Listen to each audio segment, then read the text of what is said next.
Welcome to the Subjective Professor podcast, where we reject coercion and hypocrisy. This is episode 76, and we're going to talk about the problem of higher education, an insider perspective. I'm kind of out of practice since I'm not doing it every day anymore, and my mind is filled with middle school curriculum.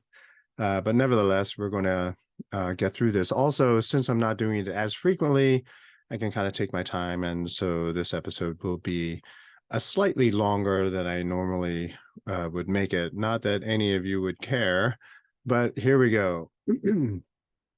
So in order to do this, I think I thought I would research a tiny bit and see and basically cover some things that other people have already said about the perils of higher education, which in fact is the title of the article I found on Mises Wire by Chris Carlton. And he talks about the perils of higher education institutional failure. And he identifies in this article, and I think he's written several articles, but in this particular one, he talks about three major problems: extreme institutional stickiness, which is basically adhering to or maintaining outdated teaching practices; the lack of division of labor; and tenure. So he maintains that lectures are bad.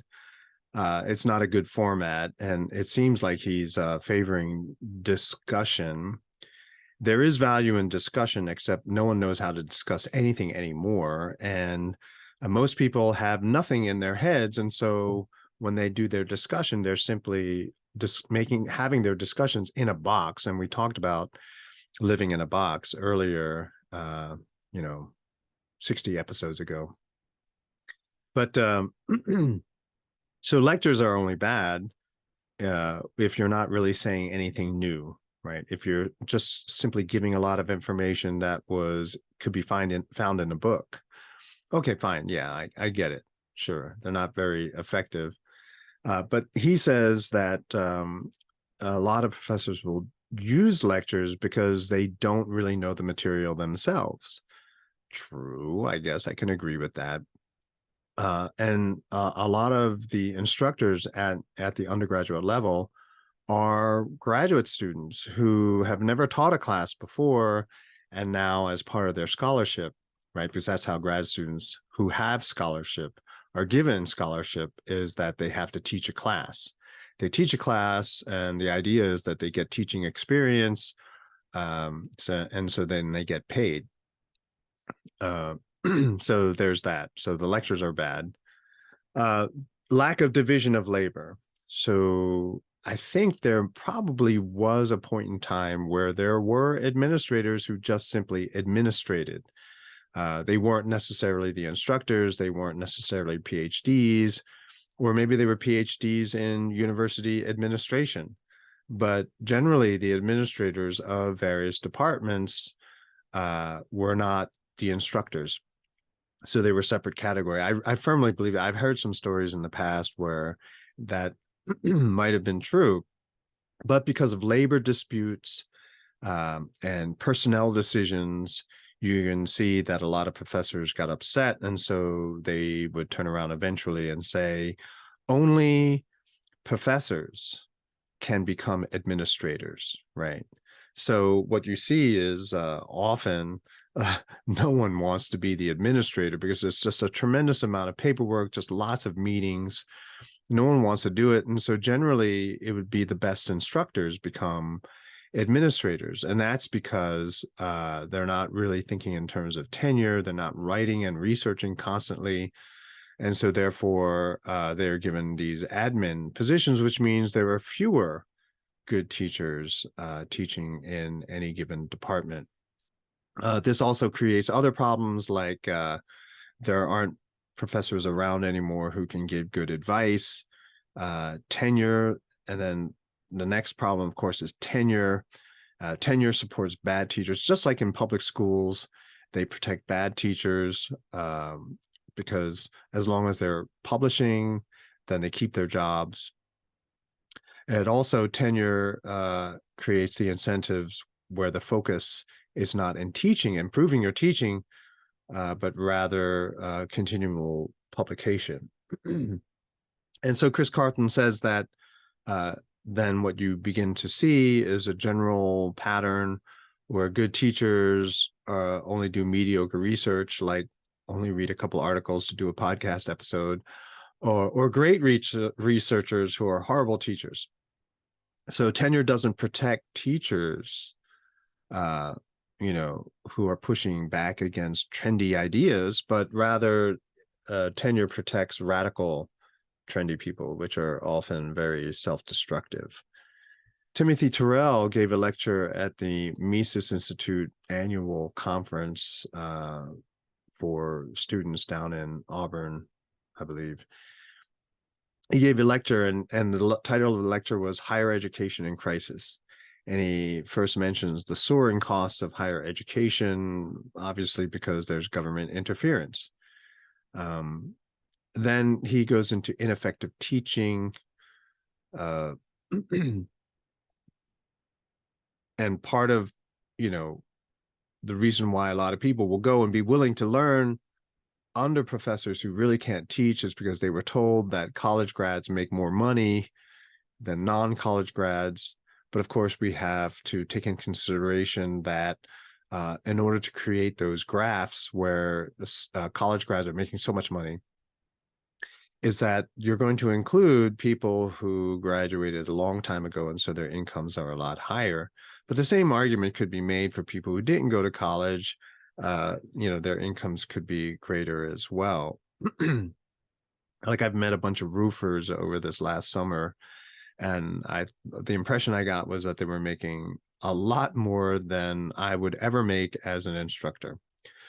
So anyway, so you can skew the data points to work in favor of the argument that you're making, just simply by, including different people into your data. But the degree, is it even appropriate? Like, do you need to get a college degree to become a taxi driver, to be a bartender, a manager of a fast food place? Do you really need a degree for those positions? And so a guy named Kaplan, he talks about over education, right? And so people will get over-educated simply to signal that they are motivated, determined, and that they have perseverance. And that might be what that's for. I don't know. And then because of this phenomena where you kind of are expected to go to college, you see a lot of apathy in students, not really in it for the education, but because this is another hoop that they have to jump through. And so they're not really interested in putting effort into the classroom. They're more interested in partying, experimenting with drugs, experimenting with all kinds of things, right? And because this is the phenomena which began in high school, you're going to let in more students that are not qualified to be in that university, particularly when we realize that most of the public schools in the big cities are horrible and are not preparing students to go to college.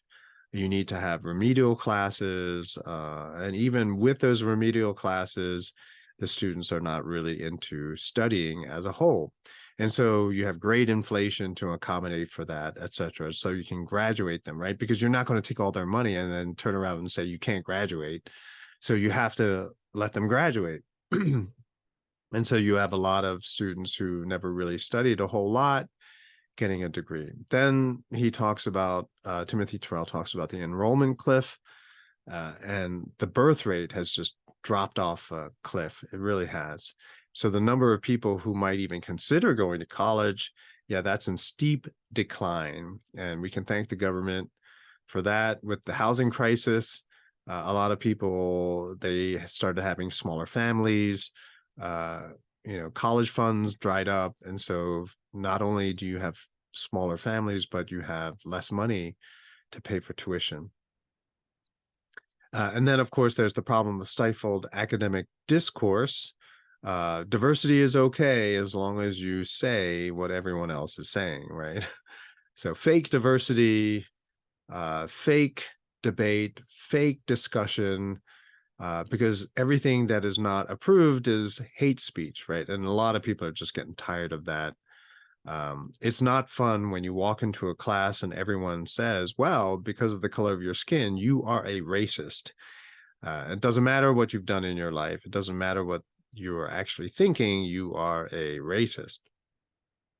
So this is where I'm going to share my own personal experience. I do agree.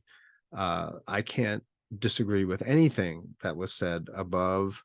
Those things that we see in the university is obvious, even to the casual observer. But what about the inside perspective? As someone who was let go for teaching unapproved ideas and being the wrong kind of person, what might I be able to contribute to this discussion, to this discourse? First thing I want to say is that people have a desire to know. Not everyone, obviously. So a lot of people just want to work the system, but there are a significant number of people that if they had a chance, they would want to go to a place, listen to someone who can explain why things are the way they are. And Socrates, proved this, right? Even thousands of years ago, his students came not because they were children, but because they were adults who made it in life to a certain extent, enough so that they can pay someone to just sit there and talk to them, right? So they're not going to work, but they're going to pay someone to talk to them, right? And not that Socrates ever charged, but that's what a lot of other teachers were doing. And so people wanted to learn. They wanted to understand what was going on. They have these questions. And now that they have enough wealth to be able to take a day off, they're going to have these questions answered. So the wealthier a society becomes, the more that people who have these questions that need to be answered are going to look for people who are going to explain things to them. Okay. So there's always a place for the university, right? But whatever you learn in the university may not necessarily contribute to employment. And the argument I'm making is that people who already have employment, who have become independent and self-sufficient through that employment, are now going to spend some of those hard-earned cash to pay someone to explain some things to them, right? Which has nothing to do with their job. There was about 10 years ago, my dissertation chair became assistant dean of the humanities portion of our university. And, I was looking around. As much as at the time enrollments were on the increase, fewer students were becoming majors in the humanities. And just as a side note, I used to recruit heavily students into my department, right, to try to bring more students. And I think I brought a significant percentage of majors and minors into the department, but I stopped because I would sell them on the idea of majoring, in my department. But once they started taking courses through my colleagues, they turned into flaming socialists. And of course, it's not productive at all. And it's very difficult to find certain kinds of employment. And so I just stopped. And of course, coincidentally, the number of majors and minors also dropped. And so, but no one ever asked me about that. No one really cared. I think I was more of an inconvenience, and it kind of upset a lot of professors that a lot of the majors and minors were there because of me. Or maybe it's just all in my head. Who knows? But in any case, I saw that a lot of people just did not want to major in the humanities because there's nothing of value there. Teachers would just teach their pet ideas, right? The topics that they were doing their graduate work on, the book that they were the book they were writing on that obscure topic that they want to write about. And so you have that sort of disconnect with what the students want to learn. in what instructors want to teach. And then there's the problem of dysfunction. Okay. I would frequently joke around with a lot of my students and say, what is the top qualification necessary needed to become a college level instructor? And they would talk about intelligence, experience, knowledge. And I said, dysfunction, right? Because what drives a person to pursue a PhD in the humanities now, mind you, um, they have a question that they cannot move on in life, right? Their life cannot be lived until they answer this question, and it makes your life kind of dysfunctional. And that's the way I was, right? Racial issues, identity issues, justice issues, that drove me up the wall. And so I couldn't function otherwise. And so I had to have these questions answered. And so, I got a PhD because I was largely dysfunctional otherwise, right? And I noticed that a lot of my colleagues were even worse than I was. So there's that. And so you have these geeks, you have people who are socially awkward, you have people who didn't have a lot of friends when they were younger.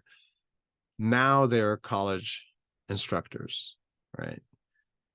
And you can see what kind of scenarios that produces, right? I've walked into classrooms where the professor that was teaching the previous class is still there. He's screaming at the students like, how dare you ask me this question? And in my head, I'm like, well, that's what you're there for, is to answer their questions, So it was just kind of this sense of entitlement that a lot of professors had towards their students was pretty comical. Like, they don't understand the dynamic that they actually signed up for, right? Now, personally, I like to think, obviously, because I'm talking about myself, I like to think that I was a little bit different. And the reason why I was a little bit different was because I was a youth pastor for like 10 years before I even stepped a toe as an instructor into a class. And the people that I would teach were people, high school and junior high kids who didn't want to be at church, but now they're at church.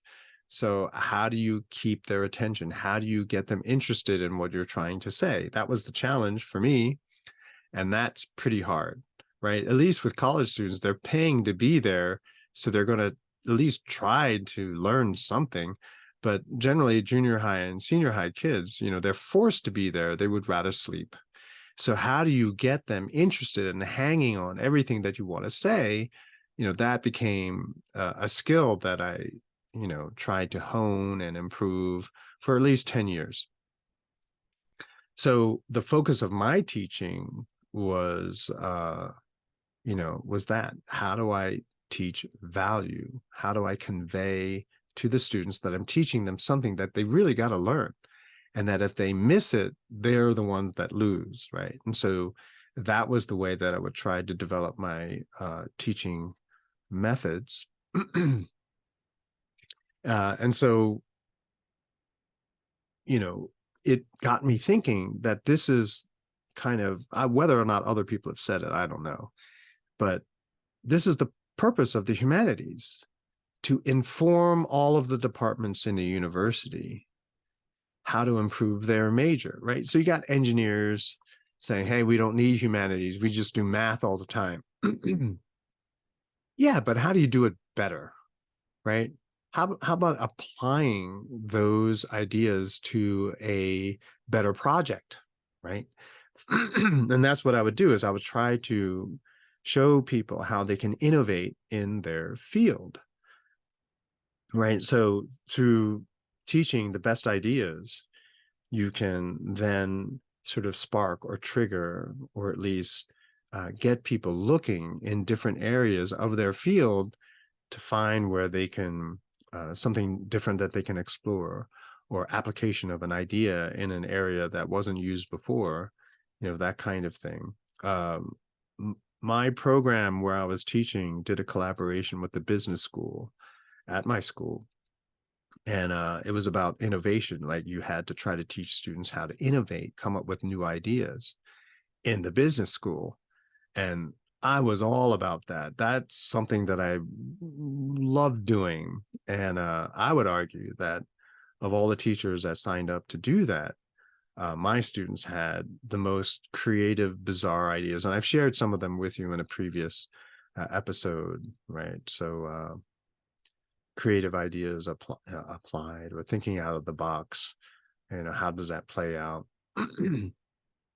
So in other words, by taking a humanities approach and looking at the world, you can improve business. You can get business ideas. You could probably inspire engineers or even artists to do things in a different way, to explore, science, to explore different ideas in a certain way. And so I tried to tell my former dissertation chair, who became assistant dean, hey, if we can work this into the curriculum, I think we'll get more majors back in the humanities. Wasn't interested, right? And in fact, no one was. People were more interested in doubling down on teaching what it is that they know, because what they studied, what they spent so much of their lives researching, that's what's important. That's what everyone has to learn. And of course, that's what was turning off most of the students in the university. No one cares. No one is interested. Um, and so there's that. So it was a complete lack of awareness on the part of the faculty in the humanities that they are working, they're employees in a business. And if you are selling something that no one wants, your business is going to go under, right? And so in other words, you as an instructor, you must listen to your customers and then start giving them, teaching them what they want to learn. And I said, that's what I did, right? So I like to think I did it well enough. And that's why all my classes were always over enrolled. I mean, sometimes over enrolled by like 10 students, which most professors don't want to do because it just means extra work for them. I had a class that seated 150 students, and I think I had like 170 students enrolled. No one wants that because that's 20 more students. 20 students, that's almost another class. Why would you do that? Why would you give yourself more work? And so most professors never over enrolled. I always did. And then all of a sudden the university said no over enrollment allowed anymore, which I thought was interesting because university budgeting was based on enrollment. The more people that were enrolled in your college, the more university money you got. So why would you cap your classes like that? I didn't understand it. And so I thought maybe they were just doing it so I couldn't over enroll anymore. And so fewer students would have to be able to hear, what I was teaching and how I was teaching it. But anyway, more people were interested in just simply forcing students to learn what they believe is right. And the lack of awareness that this was turning off a lot of students, that it was turning away a lot of students, didn't really seem to matter to them. Because a lot of those courses were required. And so obviously they're always going to have lots of students. It's sort of like a public school, right? That engages in districting. I'm guaranteed these students, they have to come here. So I don't have to improve my teaching at all. In fact, I'll just make them learn what I want them to learn, whether it's useful or not. But that was the thing. My whole attitude was a lot of the students that I had, they began the semester like, I so don't want to be here, right? I only took this class because it's required. And I always took that as a challenge. Okay, so you're basically telling me, teach me something that's interesting, catch my attention, just like a high school or junior high student at church would basically challenge me, right? That's how they would challenge me. And so undergraduate students, I took that as the challenge. If I could get the most uninterested student to stay awake and start asking questions and perform well in my class, see, that's how I judged success in the classroom. And it didn't matter what their major was, engineering, business, science, it didn't matter. I would try to teach them value that would shape their lives, help them in their everyday life, right? Now, of course, people, as I said in the early part of this episode, that more people would go to education or go to university to have those questions answered that they always had. But they could only do that when they had excess wealth, right? When they had some measure of profit that they could use for education.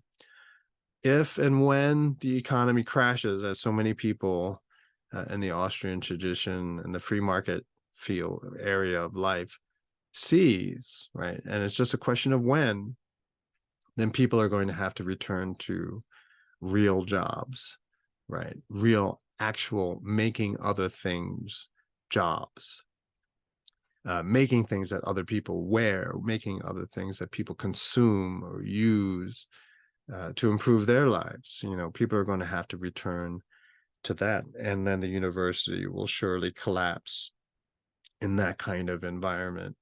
But it will maintain relevance as long as it teaches value to the people who sign up to go to those schools. So, yeah, lots of schools are going to close. Universities in this area have begun to close because of lack of students. So, how will woke historians describe this, in the coming years? Who knows?